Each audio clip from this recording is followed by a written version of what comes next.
Okay, Shei Bet, If Aleph. That's where we're holding.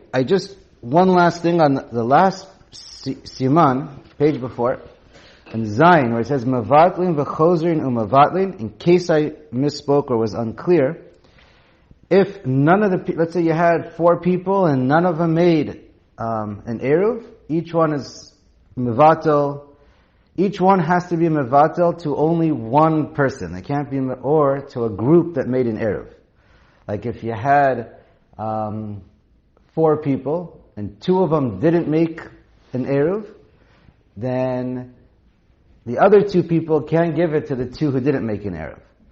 Just, if you listened again yesterday, when you mevatel yourself, it has to be that you can have 10 people and none of them made an Eruv, but they all have to make their bittul to one person or one group that had an Eruv.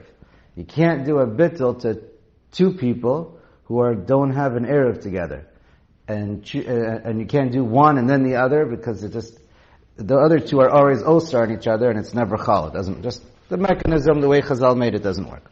So anyways. Okay. Shin Pei Bet Aleph. Now, the last siman was a little bit less halacha lamaisa. This doesn't usually come up. This is more, and a little more simple. Anytime you have an Eruv, so, right, we learned the first thing is you need to make sure you have 4 walls. It's enclosed. And the next thing you have to worry about is that there's Jews over there. And once you have more than one Jew living there, or in other words, more than one household of Jews, so then they're osar on each other unless you make an Eruvei Chatzeros, right? That's from Shlomo HaMelech. And then, if you want to, now if there's a non-Jew living there, that's one other thing to worry about.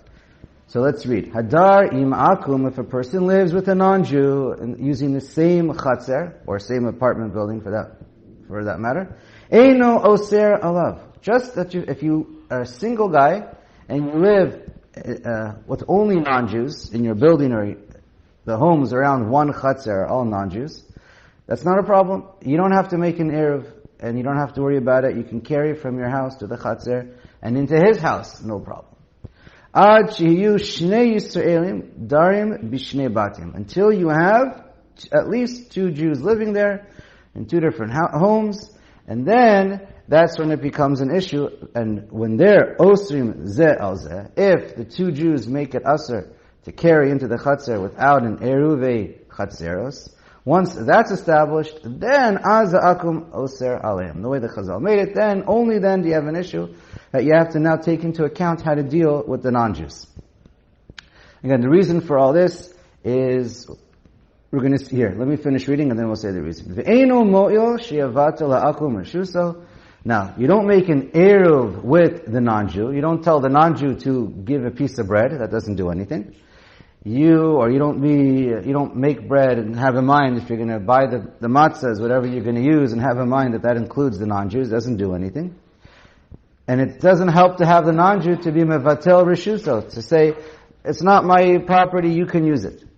Elat tzarich, the din is, it must be exactly like so. Tzarich sheyaskiru mimenu.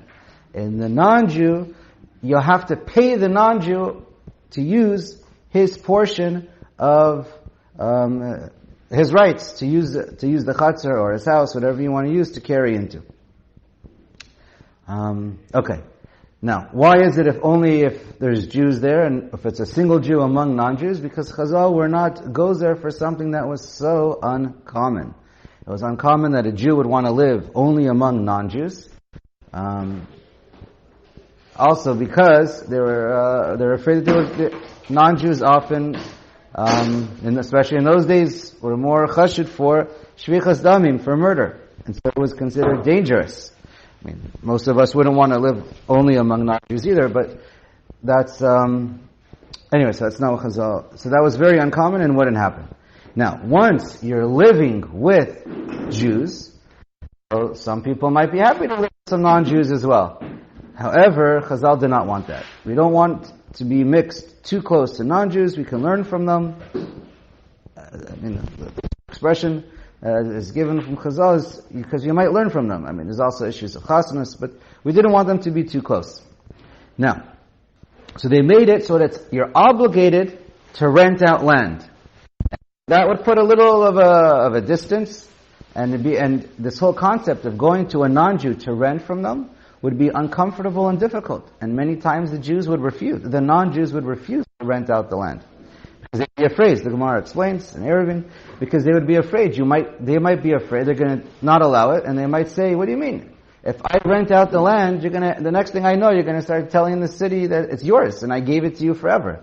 So a lot of non-Jews are going to be skeptical and afraid you might be stealing their property, and they're going to say no. And then the Jews are going to be forced to move. And that's exactly what Chazal wanted you to do. Chazal did not want you to live with so close to the non-Jews. And even if, and we hold that you could even do a schirus, re'ua, Chazal say, or a week lending. And we're going to see a couple examples. And so therefore, even though there's going to be nothing in writing, they're also afraid of witchcraft, and who knows what the Jews are doing, and we always know the Jew might want to Jew you, and whatever, etc. So therefore, it would be difficult for them to agree even. And that's exactly what Chazal wanted. Okay. Now, let's read in, the Haggah. Yisrael shehiskir ohishel beito le'ena Yehudi eno oser alav. If a Jew rents out his, let's say the Jew owns the house, and then he rents it out or lends it to a non-Jew. If that's the only non-Jew there in the Chatzir, you don't have to pay him for his rights to use the land for Shabbos. You just make your Eruv with the Jew, and you don't have to worry about renting the land to the non-Jew. The lo hiskir o hishilo beito kadesh yasar alav. Because a person wouldn't rent out his field, his house, and then end up losing out, and now he's not allowed to carry. It's like Mamela just built into the system, and therefore it's not a problem. Another reason given is because the Rashba says because it's very uncommon for someone to want to for this to happen, and therefore because Chazal weren't gozer in such a case. The Grad points out that this only works, that he's oser alav, if you're allowed to kick out the non-Jew whenever you want to. So normally when people rent out these days, it's more of this contract, and you can't just kick someone out without even due process. Probably even if there's no contract, the government doesn't let you just kick someone out on the whim's notice. I'm not sure. But anyways, the point is, the Gemara says that if the non-Jew can't be kicked out immediately, then you actually still do need to rent from him. Okay. Continue in the Ramah. Aval im habayit shel ena Yehudi, and if the house belongs to a non-Jew originally, usacharo Yisrael mimenu, and then a Jew rents out the house or the apartment from a non-Jew, then Yehudi dar babayit imo, and then the non-Jew also lives in one of the other houses in the apartment building. Ein sechirut habayit mo'il yen sechirut ha'eruv. When you rent out your house or your apartment, it's not enough. Not only you're renting that for yourself to live in, you still have to then go again, if there's Jews and non-Jews there, then you have to go to the non-Jew and rent out specifically to use the common area from him so that you can carry.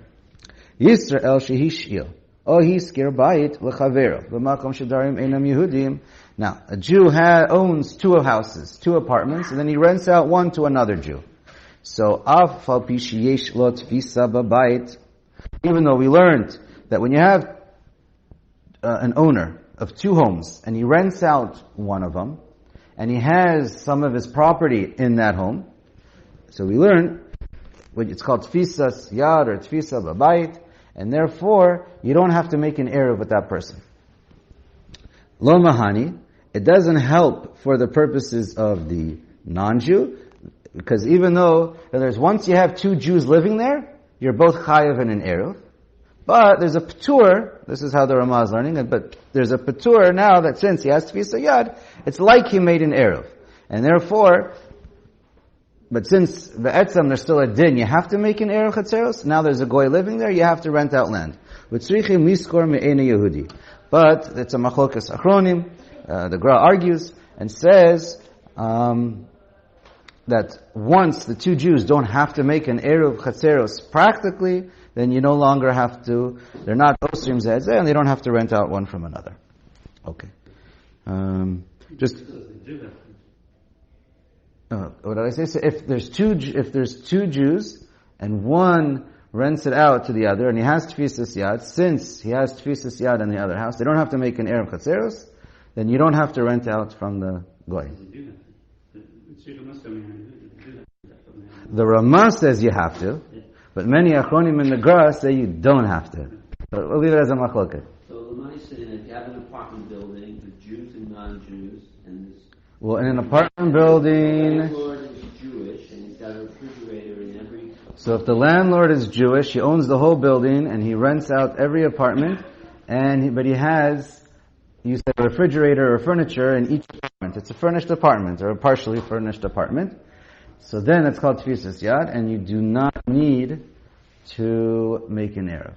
That's the Ramah in that situation. According to the Ramah, if there's non-Jews there, non-Jews there, then you would have to rent out from the non-Jews. That's correct. So you can ask your Rav what to do. Okay. Interesting question. What do you do first? Do you do Eruv Chatzeros first, or do you run from the Goy first? So it's a bit of a machloket, but the Mishnah Berurah is pretty clear. It even makes it sound like the Kuli Alma. What should you do first? First rent from the non-Jew, and then make your Eruv Chatzeros. One of the reasons is because if you make the Eruv Chatzeros first, you're supposed to say bracha on Eruv Chatzeros. You don't know if the non-Jew is going to agree. So therefore, you don't make a bracha levatala. That's one of his reasons. But anyways, but B'diavad he agrees that if you make the Eruv first with the Jews, you can still rent it afterwards, and it's still fine. Okay. Bet. Im bitu Yisraelim reshutam le'echad mehem kedei sheyechashev ki yechidi eitzel ha'ena Yehudi eino moil. Okay. Now, let's say you have 4 Jews and a Goy. So the 4 Jews need to make an Eruv Chatzeros, and then they should rent from the Goy, right? That's the normal case. But here, they're having trouble, the Goy doesn't want to rent it out, or they don't want to go to him, so they want to just be mevatel all their rishus to one Jew, and make it as if there's only one Jew who lives there, and they're all his guests. And then we learned, if there's only one Jew, and one Goy, you don't have to make. There's no Eruv Chatzeros, so then you don't have to do that. And then once there's no Eruv Chatzeros, you don't have to make rents from the non-Jew. Halacha says, Eino moil, that doesn't work, because l'maisa you're 4 people and 4 homes, and even though you got out of it, there's still chal the chiyuv to, that you have to do that. Okay. Gimel. I think that's that.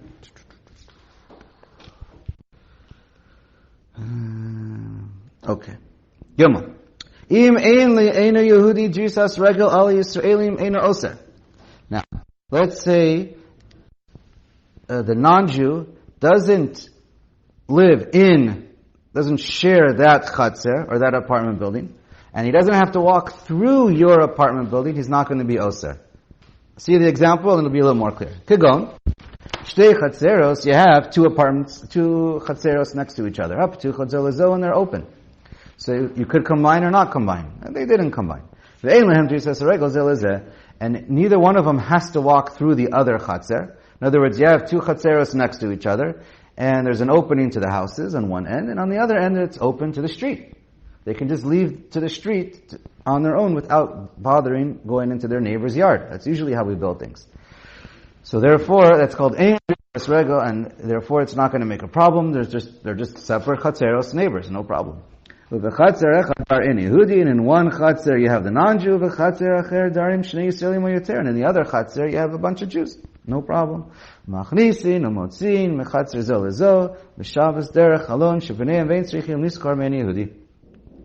So then, you're allowed to, each one's its own separate entity. It's 2 chatzeros next to each other. The Jews made their own Eruv in their one chatzer, and then the non-Jew, he's not oser on them, but he lives in a different chatzer.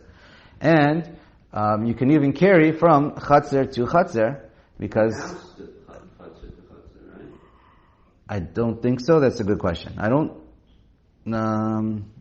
Not sure. I don't think you can carry from the Jew's house to his chatzar, but I can't say for sure. But you think you can? Alright, so the guys in the group think you can. So I don't know, if you can show me later. But certainly from chatzar to chatzar, because we say they're all one chatzar. Okay. Yeah, the Mishnah says the parish. Oh yeah? Okay, so the Mishnah verse says Beferish. Without an Erev, you can go chatzar to chatzar, no? Without an Erev, correct. But he's not part of them. The Mishnah verse says you can go. Yeah, it says that. Mishnah verse says that. Okay, fine. You're right. So the Mishnah verse says you could take even from your house. Very good. And into him. Because he was never asr you. And you don't have, and there's no din of Erev Chatzeros. That's a little bit of a different, you have to make that chiluk. Very good. Okay. Thank you. Okay, let's go on. Dalet. Hasocher min ha'enu Yehudi stam. Mo'il. Okay? If you just rent from a goy, and you just tell him, I just want to rent, your land. Or the shared area, or whatever it is, and that's it. You don't have to explain, you don't have to make any... You don't have to tell him it's because of Hilchos Shabbos.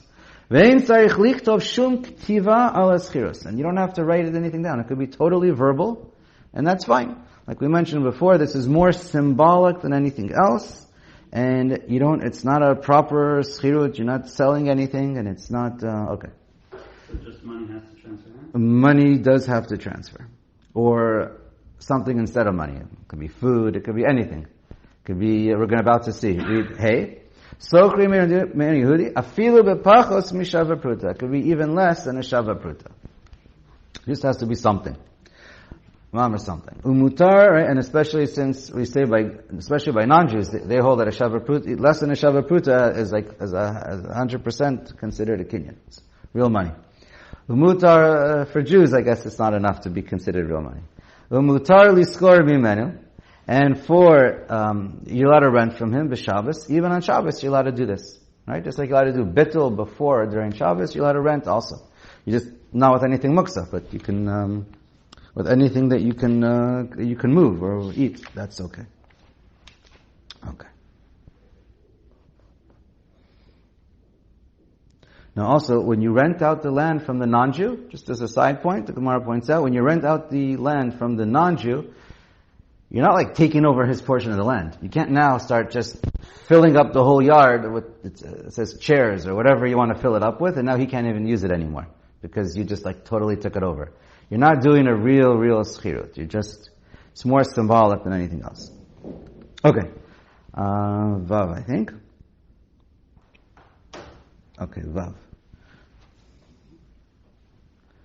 Okay, right. Whatever it's worth, right, we said, less than Shava Pruta is not going to work for a Jew whenever it's relevant. Vav. Kol zaman she'ein ha'ena Yehudi chozer bo mo'il aschirus. If you just make a deal with the non-Jew and you say, I'm renting out your land, and you don't specify a time limit, then it works forever. It doesn't end. Afil izman meruba, for a long time. Unless, of course, he wants to go back. So then the Rama says, if he wants to end it, since he didn't make a specific time, he could also end it whenever he wants. But there's a t'nai. Ve'enu yachol lachzor mischirato ad sheyachzir hadamim. But you can't go back, the non-Jew can't go back and say, I'm undoing this schirut, and now makes it usher for you to carry, until he returns the money. That's if he just did it stum. If there was a specific time when it ends, so then it ends when that time is up. Okay. Right. And just to point out, there's a machlok at Archonim. Some say the non-Jew could end it whenever, since nothing was specified. The non-Jew could actually end it. It's against this from the Beis Yosef, the Rama. Some say that he could, the non-Jew can take back and say, you know what? You used it for last Shabbos, but that's it. The rental's over, and he doesn't have to return anything. So it's best to, what's it called? Yeah, to be machma. Okay. But machlokas. Tough. Zayin. Im sachru me'en Yehudi lizman yedua. Now, what if you specify it's for a specific time? I don't know, for 1 month, for 1 year, whatever you specify. So the time is up, time is up. Of course you have to make a new schirut. Here's a little bit of a chiddush. V'tzarich lachzor ula arev. You also have to do the eruv tafshilin again with the bracha because it ended. The ein eruv rishon chozer v'neor. It doesn't restart. Once it's over, it's over. Right. Okay. Let's go on. Just an interesting case, perhaps, if a person passes away, so then, if it's, the Mishnah Berurah says, right, he also points out, you can't, a non-Jew, if you specify a time and you pay for it, then the non-Jew can't go back. That's what they specify the time. So it works, okay, so sometimes there's an advantage to specify a time. You could say something like 100 years. If you could say 100 years, and then for 100 years they can't go back. They're done. So there's a big advantage to specify a time. And if you don't specify a time, he says, and a person passes away and the Yoresh takes over, then you have to do it again. But if you didn't specify a time, then it works forever. And, okay. Chet. I think that's where we are. Im sachru min Yehudi lizman yadua. You specify a time. And when you rent it out, ubetoch hazman hisker an Yehudi lidirato leacher dai mischirut harishon. So you make a deal and you rent it out, and now he wants to rent out the house to somebody else. You don't have to rent it again from the new guy. He rented to you first. That's the din. It works, and that's it. You can't take that away anymore. That's if you set aside a time. And Mistama, the Mishnah Berurah says also if you sell it, the same thing. You still have those rights, even if he sells it. There's some are machmer and say once you sell it, it's over. Okay. Tet. Chamisha hadarim b'chatzar. 5 people live in a chatzar. Echad socher me'en Yehudi b'shvil kulam. So you don't need, let's say there's 5 Jews and 1 non-Jew. You don't need all 5 Jews to go to the non-Jew and rent it out. You could just have any one of them go to him and rent it out, and you don't even have to, and you're doing it for everybody, and you don't even have to do it through a shaliach. Like you don't have to, like when you're mezakeh, the matzahs or the eruv for everybody else, you're becoming like a shaliach and you have to have someone else pick it up.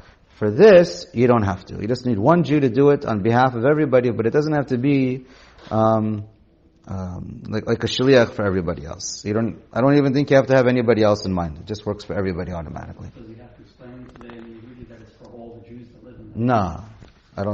You don't have to explain it's for everybody else, as far as I understand. You just do it for yourself, and that works for everybody. Okay. Good. Im sachra mimenu bal korcha. Now, if you rent it out against his will, eno mo'il. You can't go and say, I don't want to hear about it, I'm not interested. You can't just throw him $1 or $100 and say, I'm renting it from you, I don't care what you say. And you throw it on the table in his hand, his jacket. It doesn't work. Eno mo'il, it doesn't work.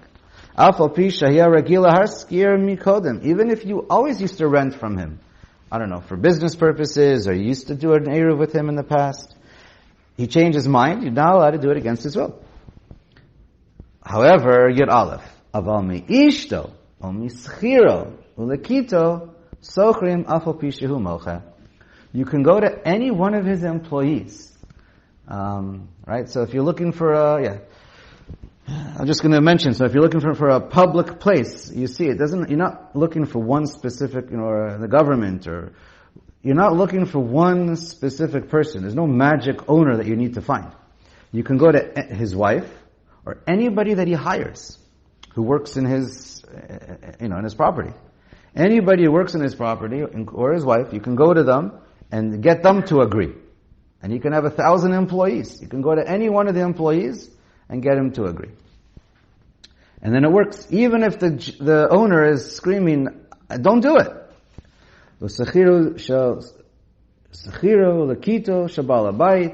And even an employee of an employee, who kischir bal habayit atzmo. and it works. Because they have a right to be there. They have a right to be there and to use it.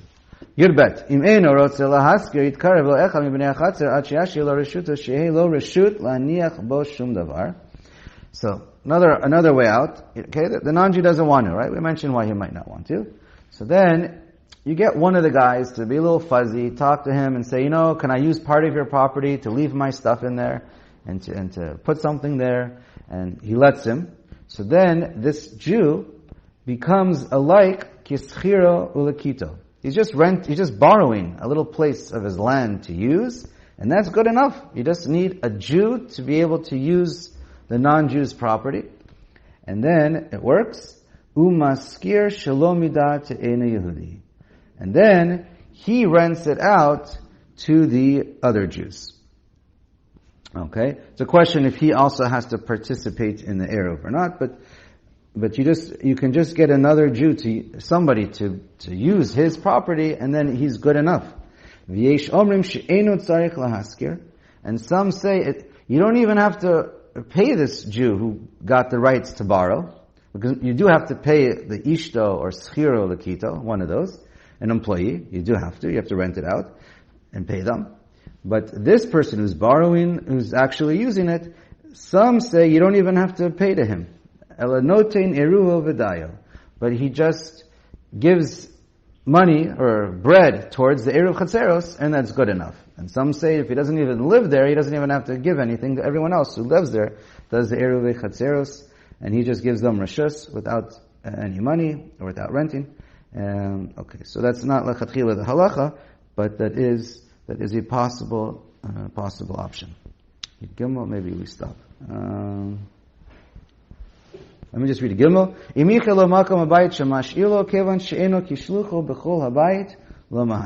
So if he tells him, if the non-Jew tells him that you only get this specific area, and that's the only place you can keep it there, so then he's not really underneath like a shliach for the whole house, and the owner, the non-Jew, tells him you have to stick to this one little corner, and that's the only place you can keep it, then it's not good enough. All right. Is there a difference between bayit and chatzer, or is the difference between yichei and lo yichei? Not that I'm aware of.